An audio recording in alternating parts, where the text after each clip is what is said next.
இந்த financial stability அப்படிங்கிறதும் ஒரு ஆர்டிஸ்டா இருக்கும்போது அது ஒரு நிலையா இல்லாம இப்ப வாய்ப்புகள் வருதுன்னா ஃபினான்ஸ் நல்லா இருக்கும். கண்டிப்பா வாய்ப்புகள் கம்மியாகுது அப்படிங்கும்போது அந்த பொருளாதாரம்ங்கிறது கம்மியாகும், இன்கம் கம்மியாகும்.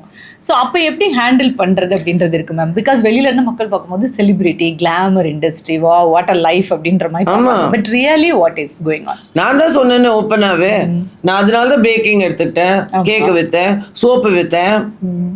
வேலை இல்லாத நேரத்தில் நான் சைட் பிஸ்னஸ் எடுத்தது காரணமே அதனால தான், ஒரு பேக்கப் இருக்கட்டும் அப்படின்னு தான். அக்செப்ட் பண்ணவும் மாட்டாங்கல்ல சுற்றி இருக்கிறவங்க. நீங்கள் ஏன் போய் சோப்பு விற்கிறீங்க? ஏன்னா அநியாயமாக இருக்குது. வேற ஏதோ விற்கிறதுக்கு சோப்பு விற்கலாமா? அது எவ்வளவோ பெட்ரு. கேக்கு விற்கலாம், சோப்பு விற்கலாம், மளிகை கடை உட்காந்துட்டு அப்பளம் விற்கலாம், இட்லி கூட போட்டு விற்கலாம். மரியாதையே செய்யற தொழில் என்ன தப்பு இருக்கு? நீங்க அப்படி மாத்திப்பீங்க அப்போ? எனக்கு பிரச்சனையே கிடையாது. நான் அதனாலதான் வந்து பேக்கிங்ல சர்டிபிகேட்டும் வாங்கினது. உண்மையிலனாலும் நான் இட்லியாவது வித்து பழச்சுப்பேம்மா, பிரச்சனையே கிடையாது. இவ்வளோ ஓப்பனா ஒரு அழகா பேசுறதுக்கு ஒரு தைரியம் வேணும். உண்மை அதுதானே பாப்பா, நீ சொல்லு.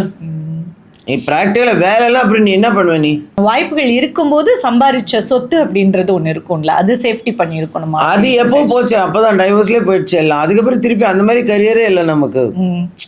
அது வந்து ஒரு அட்வைஸ் என்ன கொடுப்பீங்க மேம்? அவ்வளவு தெளிவா இருக்குதுங்க இப்ப இருக்கிற ஜென்ரேஷன்ல. நம்ம எதுவுமே சொல்ல வேண்டிய அவசியம் இல்லை. எங்க முட்டாளுங்க நாங்க தான் இமோஷனல் ஃபூல்ஸ் விட்டோம் எல்லாத்தையும். Today's kids are very smart. எங்களுக்கு அடுத்த ஜென்ரேஷனே ரொம்ப ஸ்மார்ட். என்னை விட பெட்டர் சேவிங்ஸ் என் பொண்ணு.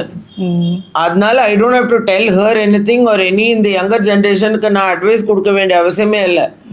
அவங்கள பார்த்து நான் கற்றுக்கணும். பட் இப்போ லைஃப் வந்து ஐஸ்வர்யா மேம்க்கு எப்படி இருக்கு? பிகாஸ் நான் உங்களை 3 வருஷம் முன்னாடி நம்ம இன்டர்வியூ பண்ணும்போதே பொண்ணோட கல்யாணம் அப்படிங்கிறதே ரொம்ப அழகாக சந்தோஷமாக பேசியிருந்தீங்க இல்லையா? ஸோ அந்த ஒரு நிறைவு இருக்கு. ஒரே ஒரு டாக்டரை நீங்கள் கல்யாணம் பண்ணி கொடுத்துட்டீங்க. பட் அந்த வாழ்க்கை அப்படின்றது நான் கல்யாணம் பண்ணி கொடுக்கல, அவங்க அப்பா கல்யாணம் பண்ணி கொடுத்தாரு. நான் ஜாலியாக போயிட்டு வந்தேன். கல்யாணம் பண்ணி கொடுக்கறத விட நமக்கு வக்கில், அதுவும் அவங்க அப்பன் தான் பண்ணான். அவங்க அப்பா தான் கல்யாணம் பண்ணி கொடுத்தாரு, நான் ஜாலியாக போயிட்டு வந்தேன் கல்யாணம். உங்களோட லைஃப் அப்படின்றது 50s எப்படி இருக்கு? நானும் என் பொண்ணுங்களும் ஜாலியாக இருக்கும். ஓகே.